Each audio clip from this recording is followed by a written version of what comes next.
tired. But not from physical exhaustion. That can be fixed with a nap. You're tired of the emptiness, the one you don't know how to name, but you feel every day when you wake up.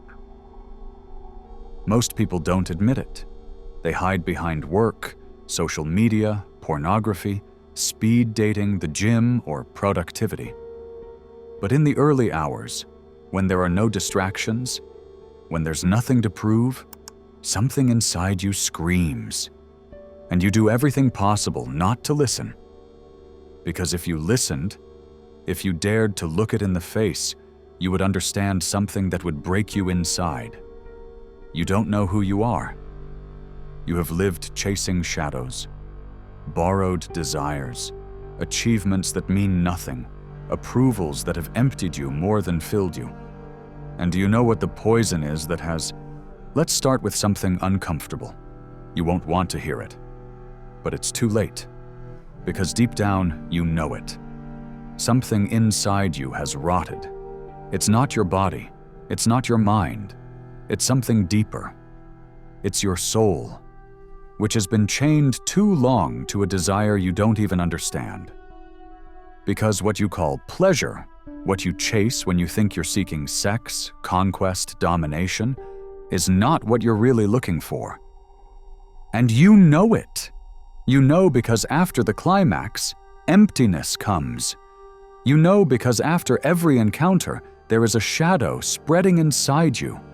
A shadow that is not filled by another body, nor with more attention, nor with compliments. It is the shadow of a truth that is scary to look at. You have spent your whole life chasing outside what you can only find within. But you keep going. You feel that pang, that longing, and you call it desire. But you don't understand it because if you did, if you were aware of the power it has, you would stop playing with it like it was a toy. Male desire is not an impulse. It is an ancient, primary force, a current that, if you don't know how to channel, devours you from within. You grew up in a culture that taught you to fear your own fire. They told you to control it, to deny it, to hide it, to disguise it as chivalry or aggression or success. But never, ever did they teach you to understand it, to listen to it, to honor it. And that's why you are broken. Because you have spent years running away from yourself while making yourself believe you are moving forward. Because every relationship where you get lost, every woman you try to conquer, every desperate look you seek, is nothing more than another failed attempt to fill a hole you don't even know where it is. This video is not comfortable. It's not designed to make you feel good.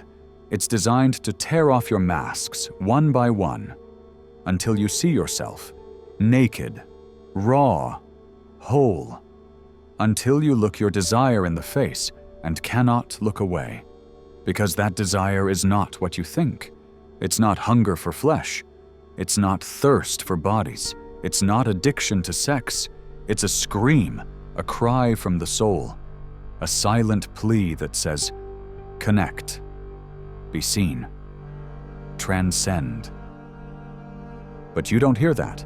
You only hear the urgency, the need, the anxiety, and you throw yourself outward, as if every orgasm were a door to heaven. But every time you cross that door, you discover the heaven is not there, only a mirage, an empty shell.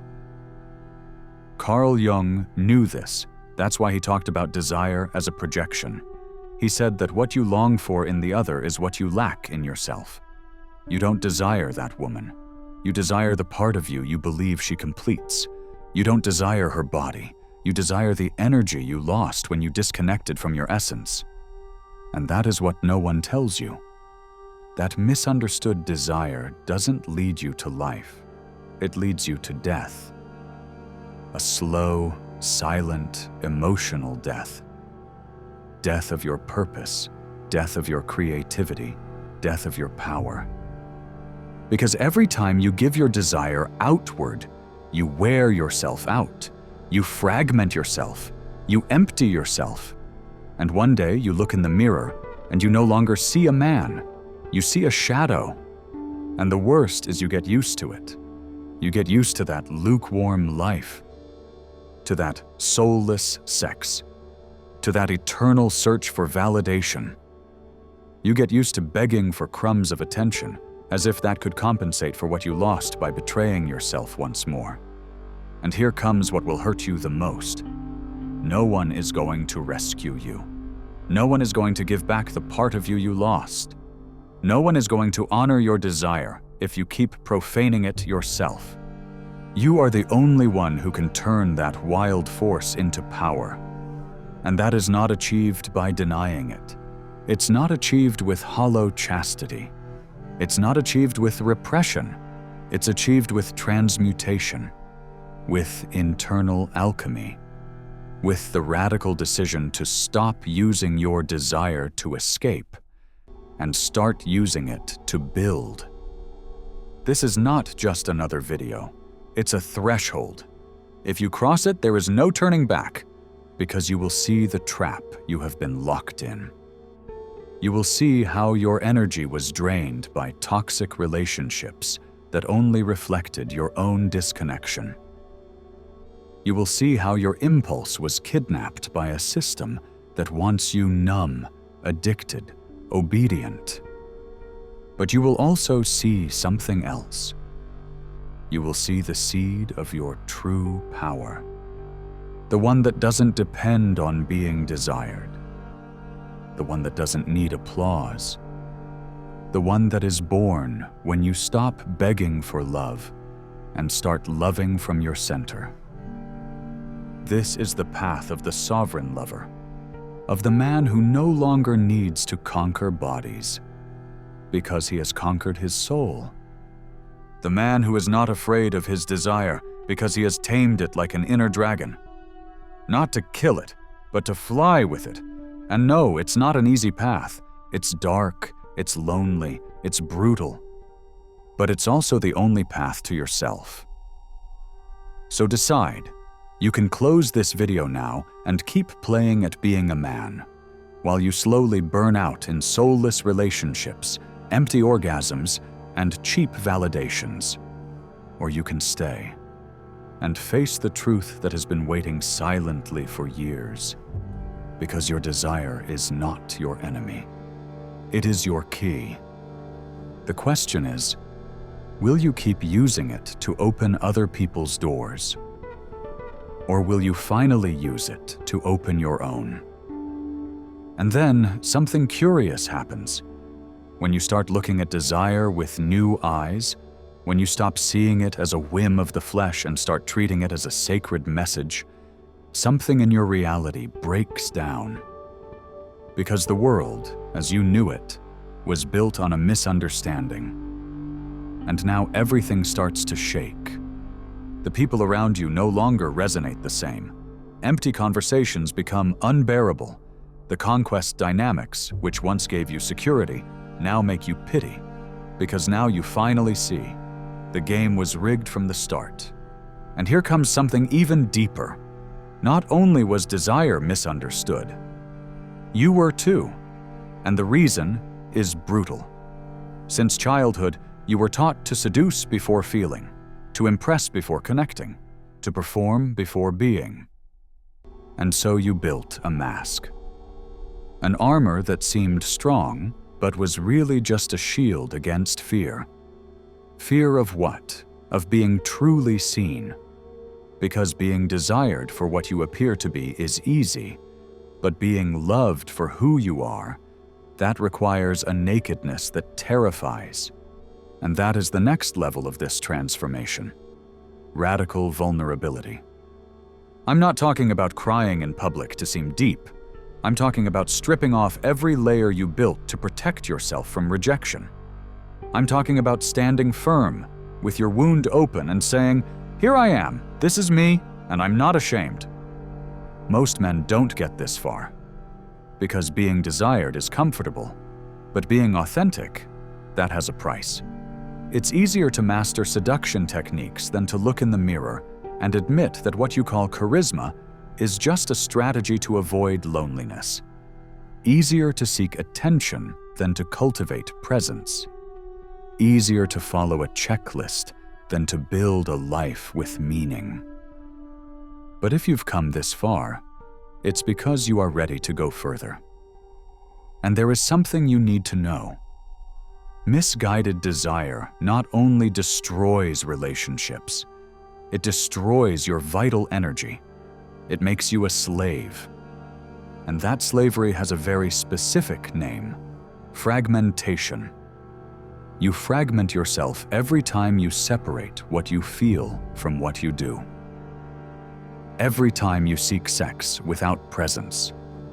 Every time you fake interest when all you want is to feed your ego. Every time you betray your intuition to get fleeting approval. And the worst thing about fragmentation is that it's not noticeable at first. You keep functioning. You keep having relationships. You keep going out, posting, connecting. But inside, something breaks, something goes out. And then you reach that point where nothing satisfies you, where pleasure becomes anesthesia, where you need more stimulus to feel less. That is the threshold of male collapse. The invisible line that separates the man who lives from the root from the one who survives behind the mask. And how do you cross that line? With a single gesture. Surrender. But not the cowardly surrender of someone who gives up on the world. The brave surrender of someone who surrenders to their truth. And that truth is this: your desire is not a call to consume, it's a call to create. Create beauty, create presence, create purpose. Do you realize? Desire is the same energy that drives a masterpiece, a revolution, an idea that changes the world. The problem is that most men don't create, they only discharge. And discharge doesn't transform, it only empties. Your desire doesn't need to be controlled, it needs to be cultivated. Turned into art, into leadership, into legacy. That's what awakened men do. Those who no longer settle for fleeting orgasms, but seek deep ecstasy. And no, I'm not just talking about sex. I'm talking about the ecstasy of living with meaning, of being present when you speak, of looking someone in the eyes without needing to hide, of walking through the world knowing you owe nothing to anyone because you are no longer seeking permission to be who you are. That is the sovereign lover, the one who no longer needs to fill voids, the one who has become a source. And here comes an even more forgotten component: the body. Because while you were busy training your muscles, improving your appearance, being attractive, you abandoned your temple. Did you know your desire also lives in your body? And I'm not talking about the penis, I'm talking about your entire energetic system, your breathing, your posture, your tone of voice, your gaze, your heart. If your body is tense, rigid, disconnected, your desire will be clumsy, anxious, reactive. But if your body is inhabited, alive, grounded, your desire becomes presence. And presence is the most magnetic quality there is. Do you want to be truly desired? Stop trying to please. Start inhabiting yourself. Because real desire doesn't come from showing off. It comes from being, and that can't be faked. It's trained, with breathing, with silence, with listening, with time, with detachment. Because the more you can hold your desire without discharging it, the more power you accumulate. That power is creative, it's sexual, it's spiritual. And here comes what very few will tell you. Sexual energy is not only partner energy, it is energy of purpose. When you learn to hold it, you can direct it wherever you want. To a project, to art, to a mission. And then the alchemy happens. Your desire stops seeking validation. and starts building reality. That is the difference between the common man and the conscious man. One spends his desire, the other invests it. And you? Are you still chasing pleasures that vanish in seconds? Or are you ready to hold a fire that transforms your whole life? Because there is something you can't deny.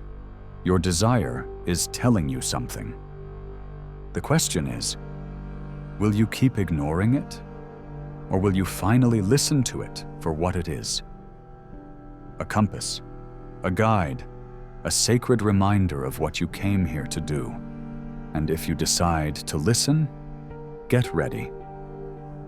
Because what comes is not comfortable, but it is real. And sometimes, the only thing separating you from your true life is the courage to stop looking outside and start burning inside. That's where it all begins. And just when you start to burn inside, you discover something you never expected. That desire was not the end of the road, but the entrance door. Because behind that impulse you feared so much hides something deeper, vaster, more unsettling. The hunger for direction. Not superficial goals, not objectives dictated by the algorithm. I'm talking about real direction, purpose, an inner axis that keeps you steady when the world collapses. Has it happened to you? Feeling like you're moving without advancing? Like you achieve things, but something inside you remains unsatisfied? It's not a coincidence. No one taught you to live with purpose. They only trained you to meet expectations. Be productive, they said. Be successful. Make money. But no one told you. Find your center, know yourself, be the master of your fire. And here's the brutal twist. Purpose isn't found, it is revealed when you are willing to stop distracting yourself. And do you know what the perfect distraction has been for centuries? Conquest. The eternal game of chasing. Chasing women, power, status. The tireless hunter who doesn't realize that his greatest loss is not having learned to hunt inside himself. Because here's the paradox. You can have the world at your feet and still be a slave to your wounds, to your ego, to your impulses, to your story. And this leads us to an even deeper terrain, the wound. Because underneath desire, what really hides is pain. The pain of not having been seen, the pain of not having felt enough, the pain of having been conditioned to earn love in exchange for performance. And that pain, if you don't face it, contaminates your desire. It turns it into hunger for recognition. It transforms it into addiction to being chosen, anxiety about being rejected, and worst, into emotional dependence. Because if you don't heal that wound, every relationship becomes a silent negotiation. Give me what they didn't give me. Make me feel valid. Make me feel like a man. But you're not here to keep begging for crumbs. You're here to claim your crown, and that implies something terrifying. Entering the cave of the Father, the cave of rejection, the cave of the emptiness you have been avoiding since childhood. Because there, right there, is where your sovereignty is forged. Not in success, not in validation, in the raw confrontation with all that hurts you. And do you know what happens when you enter that cave without trembling?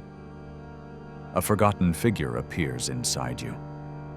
The king, not the tyrant, not the wounded child demanding attention, not the reactive macho shouting to be heard. The king, the one who observes, the one who decides, the one who doesn't need because he is already full. And that king doesn't seek sex. He seeks union. He doesn't seek women. He seeks a mirror. He doesn't seek fans. He seeks truth. But the king cannot rule if the broken child wears the crown. And here is the most uncomfortable part. Many men believe they have matured, but they have only aged. They keep reacting like children disguised as adults. They keep begging for love instead of offering it. They keep seeking approval instead of building vision. And that is the true revolution, moving from child to sovereign, from emptiness to source, from seeker to creator. But it is not done only with therapy, nor only with books, nor with mystical rituals. It is done with daily presence. It is done every time you choose to hold the impulse instead of yielding, every time you choose to express instead of manipulate, every time you say, "I don't need this to feel complete." That's where your reign begins. And there is one more detail, one that almost no one dares to look at: loneliness. Because the path to your center, to your truth, to your sovereignty, is profoundly lonely. And not because there are no people, but because you no longer fit in what was before. Because seeing more also means losing more, losing identities, losing circles, losing desires that once defined you. But that loneliness is not punishment. It is space. It is fertile silence. It is the womb where your new version is born. And only when you learn to walk alone are you ready to walk with someone. So let's go with something uncomfortable but necessary. Are you really ready to love? Because many say they want a conscious relationship, but they still can't hold themselves. They still expect the other to fix them, save them, complete them. And here is the raw truth. If you can't be with yourself, you can't be with anyone. Because what you don't transform, you transfer. What you don't clean, you contaminate. And what you don't accept in yourself, you will seek outside again and again until you break whoever is in front of you. Do you realize the power you have in your hands? And now that we've made it this far, before we continue, I want to present the following to you. Our book, The Formula of Awakening, is now available. Do you feel like there's something inside you that wants to awaken, but you don't know where to start? Then I invite you to transform your way of thinking, and with it, your way of living. Discover who you can become. Start today. The link to get the ebook is in the first pinned comment of this video. Grab your copy now at a great price. With that said, let's continue with the video. It's not the power to dominate. It's the power to choose. Choose your center. Choose your energy. Choose how to use your desire as an excuse to lose yourself or as a bridge to rise. That is the great bifurcation, the point of no return. Because after seeing this, you can no longer pretend to be asleep. You can no longer blame the outside for the disconnection you yourself perpetuate. So, will you keep living from noise, from fear, from craving? Or will you make the radical turn to convert your desire into devotion? Because that is where true alchemy lies. When the sexual becomes sacred. When the impulse becomes intention. When desire no longer spills, but is directed. And that direction changes everything. It transforms you. It transforms your relationships. It transforms your voice. It transforms your gaze. And it transforms your world. Because the world doesn't change with ideas, it changes with embodied energy. And your energy, when anchored to the soul, is unbreakable. So don't just believe me. Don't idealize these words. Take them into your body. Feel them. Observe yourself. Dare to stop distracting yourself. To be with yourself in silence. To hold desire without consuming it. Because there, right there, your true rebirth begins. Not the rebirth others expect from you. The one you have been avoiding for too long. The one that gives you back your fire. And this time, forever. And when you finally give yourself back the fire, you can't keep living the same. It changes the way you walk. It changes your pulse. It changes your voice. You no longer speak to impress. You speak to transmit. You no longer look seeking permission. You look from the root. You no longer seduce with techniques, you seduce with presence, and that is terrifying for many. Because when a man lights up from within, he stops being manipulable. He's not addicted to praise. He doesn't bend for approval. He doesn't get lost in the noise. He is free. And the freedom of a true man is the most subversive act of this century. Because in a world that needs obedient, turned off, addicted, broken men, one awakening is dangerous. And here you are, on the edge of that awakening, feeling the vertigo, feeling the call. Do you feel it? That discomfort in your chest, that question you can no longer ignore. Who would you be if you stopped begging for your worth? What would you build if you channeled your desire instead of spilling it? What life awaits you if you stop running after the world and finally stand still and let the world come to you? Because that is the final secret. The true man doesn't chase. He attracts, not by strategy, not by appearance, but because his energy is already a declaration. He doesn't need to prove anything, because his very existence already carries weight. And you can be that man, not the idealized one, not the perfect one, the real one, the one who has been in the mud and rebuilt piece by piece, the one who no longer looks for gods outside because he has become a temple. And if you have come this far, it's no coincidence. This video wasn't entertainment. It was an invitation, a mirror, a provocation, because something inside you has been screaming for years to come out. That's why you don't fit in. That's why you get frustrated, because you can no longer go back to the old version of yourself. And you know it, you sense it. This is your breaking point. So don't ignore it. Don't cool it down. Don't say, tomorrow. The soul has no calendar. The fire doesn't wait. Act, inhabit, feel, decide. Transformation. And if this message has pierced you like a spear, I want you to do something. Go to the comments and write one sentence, the one you feel, the one that burns inside you, the one that summarizes you. That sentence that burns to come out but you never say out loud. Write it down, because that is the seed of your revolution. And if you want more of this, if you are tired of superficial content, canned motivation, empty promises, subscribe. But not to be just another. Subscribe to remember, to return, to deepen, to walk this path with me, with us, those who no longer settle for survival. This is not a channel. It's a ritual. And here, only those ready to burn enter. See you at the next fire. Or not. Because if you really understood this video, you don't need to hear it twice.